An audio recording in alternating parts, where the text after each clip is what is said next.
I'm gonna tell you what I'm gonna do. We're gonna get into that Baptist preaching a little bit too. I'm ready. Before this is over with. I might get some hands in You the know, my air. daddy was a Baptist preacher. I knew that. Yeah. My daddy was a Methodist preacher. Y'all say what we you both want to. PKs We then. was country Catholics. No, y'all were Baptists that could read.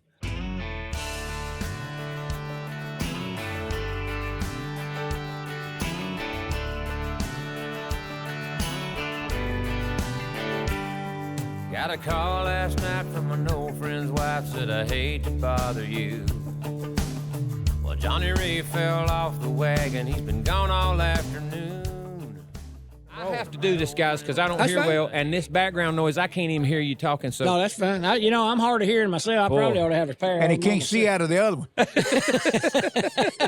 he can't see out of the other one. I just saw a big old eyeball in your ear. yeah. Oh, my goodness. So, I could probably say that this kind of thing right here might have been on my bucket list. I mean, I've got to know these guys like brothers, but that never goes away. Right. I can get around them and be silly and carry on.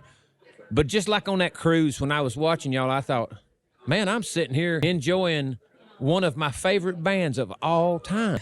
That's crazy. Come and sit down at the table and talk to you and your wife while y'all are hanging out by the pool. That's right. And we can get on the piano up there on the cruise and play a song together. And talk about the Lord, all That's that right, stuff. all of it. All that stuff. But trust me, when I see y'all and I hear y'all, I'm just right back to where I was the first time I ever heard Shenandoah. Well, you know what? That's We all started out in the same house at Fame exactly Recording Studio, right. Muscle Shoals, Alabama. That puts a lot of stuff in perspective, and it also is we have a lot in common. That's exactly right, man. That's right. Through the Hall family. You have the same Rick Hall story we got. We've all got PTSD. That's right. That's right. Yeah. That's funny. That's funny, right Oh there. my goodness. So I will say this, that over the years, and I hear it constantly still, Marty, I think that you probably have one of the most unique and recognizable and incredibly right on the money country voices that anybody has ever done this business. Don't the good Lord work in mysterious ways? I tell you what, we certainly give him his due. It's a huge part of what we talk about, and we're not scared of that. But I know we was talking about preachers and stuff before we got the cameras rolling. Man, there's so much. We talk about Baptist. Now, my wife's a diehard fundamental Baptist, hands in the lap, that whole deal, right?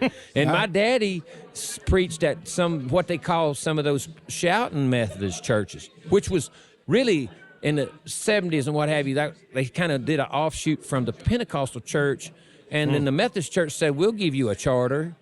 But them charismatic people came and became Methodists, and so I'd go to church with Dad, and they might be a little shouting and hands in the air. I've seen a pew or two jumped. You don't see that a whole lot in a Baptist church. We had a woman behind me. I mean, our church wasn't a shouting kind of church. It was pretty quiet.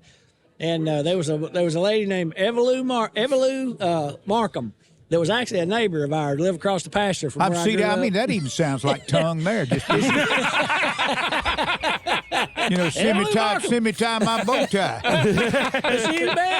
Here she comes on a Honda. But she let out a shout, and I like to come out of my shoes. I was scared me so bad, man. You didn't hear that very often in a Methodist church, but you did in my daddy's Methodist churches because they were small. Like I said, they come from a different place, and but I had started going to this new church at home with my wife because she's Baptist, and she loves the Baptist church. She loves everything about it, and she's just powerful, strong Baptist. And I said, okay, we can do that. I can worship anywhere. So the first time that we went out to lunch with the pastor and his wife, I said something, and she got really mad.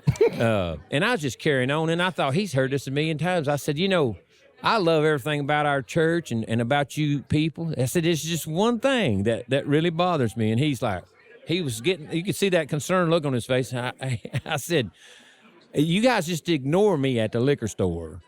and I'm going to tell you something.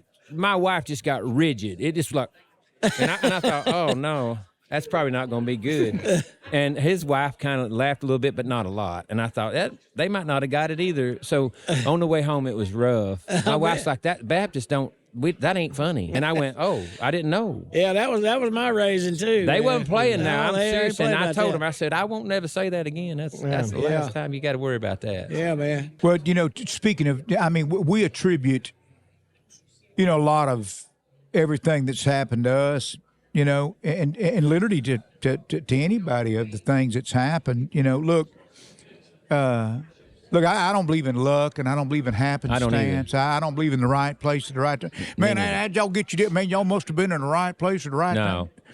I literally believe in the providence of God, and I don't believe in anything other than that. It's literally the providence of God. And son, if that's the way God intends it, and if that's the way God's got it mapped out for you, nothing's going to stop it. That's the way it's going to happen. And look, either it works for you or it don't work for you. That's right.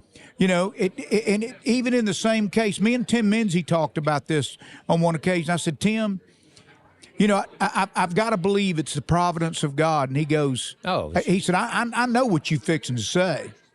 I said, for the life of me, I can never understand why, as talented, a wonderful singer that you are, yes, and being the songwriter that you are, gosh, and player, and it never happened for you. He said, Marty, it's just like you saying, it wasn't the providence of God that's what I do, but where He's got me, I'm more important in the role that I play in life than where I've ever been. And he knew that. And not only did he know it, but he embraces it. Yes. And he does really, really well with it. I tell you, old Timbo, God, son, he's stout. Oh, he's the stoutest. Yeah. He's the stoutest. He's right up there with you as far as that voice that's recognizable and sing high up in the clouds and then dip down and hit notes that Haggard couldn't hit. He's just incredible.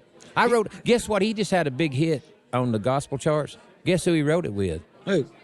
It's called Lord, I Guess You Know We Made a Mess Down Here. Oh, wow. I like that. And he said, no, we got to say, Lord, I know you know. Not I guess you know. Yeah, there you go. You know how he is. Oh, yeah. Yeah, I do. Yeah. Well, amazing. he wrote our first real hit. I mean, we had a top 10 record on She Doesn't Cry Anymore. Oh, but, yeah. But he wrote Mama Knows. Exactly. And Mama Knows was the one that put us, that changed everything for us. Oh, yeah. And I just heard his version of it not too long ago. Yeah. What an incredible human being. Yeah. He told me on the phone here a while back, he said, I still pray for you. I said, I know.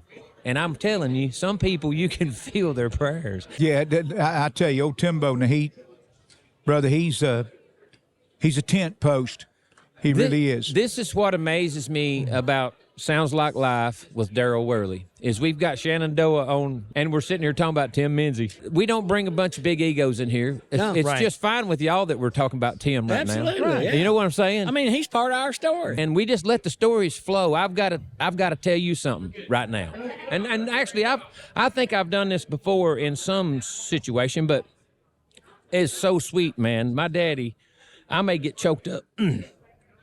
My daddy has always said, a friend will say to you, I'm going to pray for you.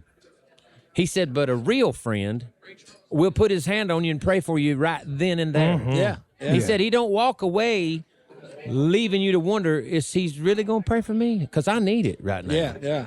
So we were in the hallway where did they have the ACMs before it went to Vegas? It was in California. Yeah, in California. Where in California? The ones I remember was across the street from that man's Chinese theater thing there, where they have all the handprints. It was a shrine. It was a Shriners auditorium. Okay. That's where they had it when we were there. But. Well, anyway, that's when I first started going to it, that's where it was. Mm-hmm.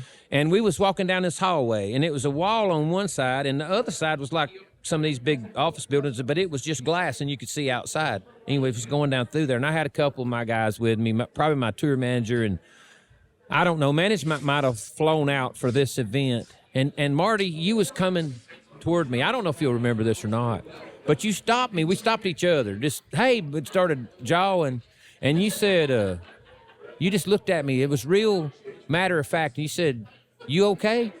And when you asked me, I just about choked up. I said, no. I said, I'm struggling some. I said, this is hard. There's things about this I didn't know was going to be part of this. And I said, just pray for me. And you did.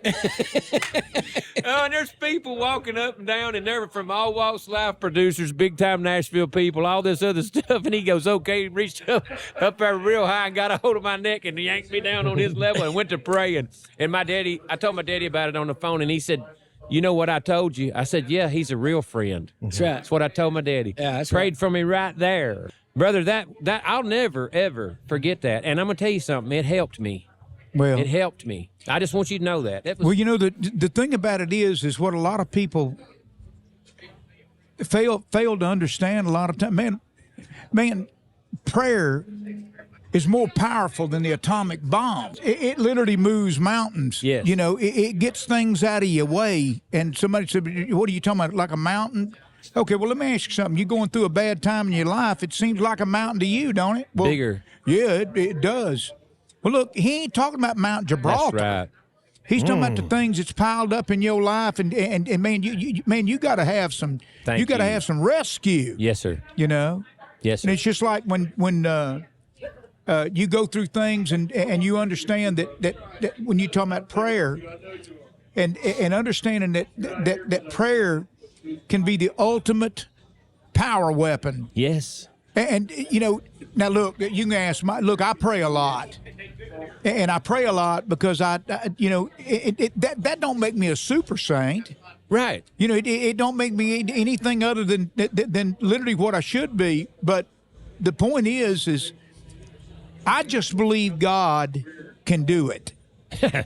You know what I'm saying? Yes, I do. I just believe God's not only willing and capable of doing it, but God can do it. And Yes. that's what's called faith. That is everything about faith. I shared with the pastors group. I done a pastors thing on Monday evening, and I'd shared with them. I said, "Look, now, fellas, now most of you fellas are gonna look at me like I got three eyes when I tell you this. But why in the world do you believe that you got faith enough to believe that God can save you, but you leave out the point of getting out and walking on water? Right. Right. Now, if you got enough faith to believe that God can save you, why in the world ain't you got enough faith to get out of the boat? In other words, do you really believe God can save you? You know. Seriously. Yeah. So I know what you're saying. Yeah. I ask myself that sometimes. I said, now look, I don't know of any situation other than knowing that it would be God that I'd ever get out of a boat. And I said, if I ever heard that voice from a boat that told me to get out of the boat and come to him, I'd come on to him. Oh, I'd do it too. They didn't really know for sure who Peter was going to either. That's exactly right. Until he spoke up and he said, "Yeah, come forth." Yes. Master, is that you? I've got a title written down. What kind of man is this? That's in that scripture. But you just said something that we need to write. And it's simple. And it's real. You know what? I can't snap my fingers and get you through it, but God can do it. We could. To me, when you take those simple lines like that, God can do it, and you write this incredible song around that line. Yeah. That's what makes a hit for sure. And there's no doubt in my mind that He can do it. Philippians says He can. I think a lot of us believe all He can. things. I think a lot of us believe He can do it. I think it's a matter of not feeling worthy. That's what gets in the way of our That's faith, right. and That's that's right. the devil. Let me tell you something. See, that's the thing about it, you know. But then you go over to Romans and you get to Romans 5:8, and you said, even yet while we were still sinners, Yes. He died for. We wasn't worth knocking in the head when No. He saved us. That's right. And we still ain't no count. That's exactly right. You know, and there's only one time that we're going to be complete. Yes. And that one time we're going to be complete is when we're literally on the shores That's of the it. everlasting. That's and it, that's the brother. only time that we're going to be who we need to be and what we need to be. That's exactly right. And until then, we do what Paul said to do. We walk out our salvation. Yes. That's where we walk it out. Yes. In what? In the mysteries of God, showing Yes. everybody who God is. 'Cause see, the thing about it is you try to tell a lost and a dying world that God can save you and God can figure. Man, what are you talking about? yeah. But you're going to tell me that a simple message about God dying on the cross through His Son Jesus Christ, Christ dies on the cross. You going to tell me that's going to fix me? Yeah. But He ain't felt it come in there yet. You know, so but the thing about it is see, The only thing that he's got to do, all he's got to do is apply the faith that God, even God will give you the faith in which to do it. Yes. He who had no sin became sin for us. Right. So that in him we might become the righteousness of God. That's him. That's him. And he does it because, see, the crown jewel in God's creation, when God was creating the world and everything that was in it, on the 5th day, he said it was good. But on the 6th day, when he created man, he said it was very good. Yes. And the reason why he said that is because that's what God wanted. He wanted fellowship. And then he realized that, you know what? Oh, Adam, man, he's out there by himself. Now, son, he's got to have a helpmate. Now, we can't let the fella run around there without no help. Yeah. And some companionship. So God throws him in a deep sleep. Before you know it, he removes a rib from him. And then we got the stuff to write the songs about. There you go. Son, if it takes every rib I got. Yeah. Just give me the whole rack. Have y'all ever got a chance to go to Israel? Man, Marty's been 3 times. I was going. COVID, I had my money paid. I was going with the Isaacs. And then COVID rolled around. Oh, I know that trip you're talking about. Yeah, I was going on that one, and I didn't get to go. And then Marty got a call from John Hagee's folks. He's friend with John Hagee, and we were going to go, and then that war started over there. Yeah. So I didn't get to go. But, man, that's one of my bucket list things right there. I want to go to Israel. I do, too. I've been all over the Middle East, and I've only seen just destruction and turmoil. And I've been all to the bad places. I've been to the Tower of Babel, and it just feels like the devil. Yeah. I know what he feels like, and he's there. Yeah. It's still there. He's like lurking around. There's a lot of places like that over there, just like there's a lot of places like that here. But I'm telling you, I've seen enough of that other stuff. I want to go to some of those places where they say, Jesus stopped right here and knelt and prayed, and Jesus stopped right here and wept. And people have told me, it'll change your life. Yeah. You won't believe. Let me tell you, the Bible will actually come alive for you. Oh, Hebrews. You go to Caesarea Philippi, and as you come from there, you go to the Wadi. And up there, where usually when they were going up to Jerusalem. Now, the reason why the Bible would say you were going up to Jerusalem, because in Tiberias, that's 2,500 feet below sea level. Right. So you going up to Jerusalem, you literally are going up in elevation. That's where Christ asked him, who do men say that I am? Well, you think about this, and you think about where this gathering was at. And a little small little waterfall and this kind of stuff, and so anyway, they claim that it's not bigger than what it was at the time.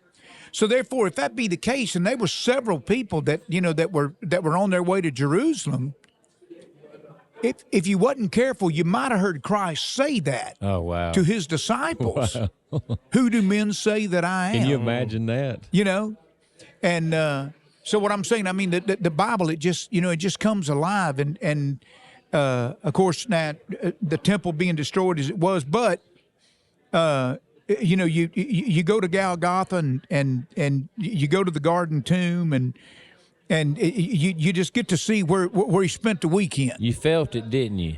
I'm telling you, man. That whole experience, and just recognize that at one time that's literally where Christ was. The path. That's the path he walked. And it wells up inside. Everybody's told me it just wells up inside of you. Sometimes you'll just be walking along and you'll just burst into tears, and that's the Spirit, man. That's that Spirit inside of you. Just like you said, it come into life. You're home. You're home where he was at home then. Yeah. That was his place. And you're walking on the same exact path. That's right. I'm going to go one day. I want to do it, man.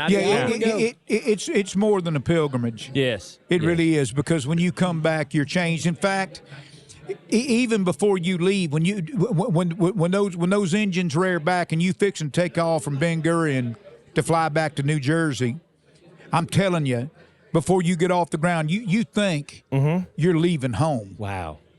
There's something about me that's left here. Yes, sir. I believe that. And literally can't wait till you get back. Man. And everybody I've ever talked to that went there said the same thing. Yeah. Sonia and them, I've talked to them 1,000 times about it. And we've done a bunch of stuff to help them, they do all them benefits and stuff for Israel. We get in there and try to help them raise money and what have you. And they're a good bunch. And I think that'd be good to go with them. Well, I was fixing to say, did she tell you about the next time they always used to carry, still, when they go, they usually carry a group of folks, right, there's fans there and stuff. Yeah. Well, she told me the last time I talked to her that next time they go, they're thinking about getting a bunch of country music artists and Christian artists and stuff, and making a trip, just all of us go. Yes. When my mama passed, we want to take time here in just a second and let y'all put anything out there you want to talk about that's happening. But when my mama passed away, or when she started to get to that point, she was battling pancreatic cancers, which is a horrible death. Her dream for me was to do gospel music and try to, and she said, just at least one song with your two brothers, which I could never get them two together in the studio. They might kill one another, and then they dang sure tear the studio all to pieces. So I'd have to bring them in separately, but we could make it happen. Songs, spiritual songs just started pouring out of me, and I've got some really good ones. I don't say that about my songs in general, but these songs came straight from my Savior, and I know they're good. And I would love to record one of those with y'all at some point. And then I got this one song called Building Me Back, and it references Jesus as a carpenter and talks about how he can remodel things that are terribly worn out. Oh, that's good. Oh, it's good. And the chorus is so simple and so true. It says, you touched on this a while ago about how we're just old sinners, and that's what we're going to be till we stand. You know what I'm saying? It says, Jesus is building me back. Jesus is building me back.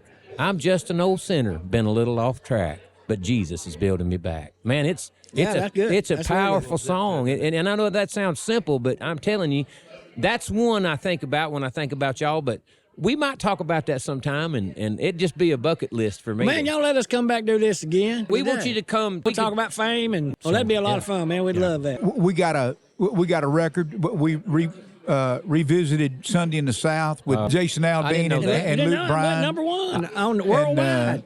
On the iTunes charts. Really? Yeah. Man, I've got to check that out. Yeah, the video on it and everything. Absolutely. Yeah, I didn't know that. Yeah. Aldean and Luke Bryan both.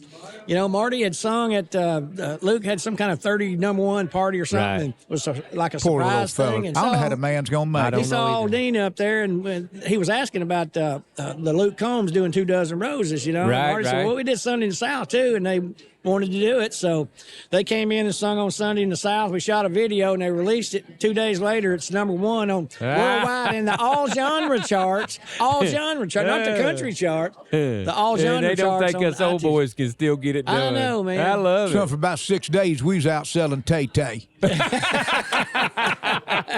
Didn't even need a football player. That's it, brother. Man, we'll do this again. Oh, man, we would absolutely love it, and we'll have fun, I promise you. Man, it's always good seeing you. I feel like we're brothers from different mothers. You too, really man. I love you very much, and I love your music, but the part of this that probably means the most to me is that we can sit here and talk about our Savior and without any kind of it's good and it's pure, and when people watch this, don't you think for 1 second that it doesn't affect their lives. Yeah, and that's at the end of the day, that's what we were put here to do, was win souls to Christ. That's right. Yeah, that's right. That's how brother winning the lost. Sounds Like Life is a Rivertown Media production. Hosted by Darryl Worley, produced and edited by Mike Murphy, talent manager Julianne Drennan, executive producers Paul and Ashley Perry.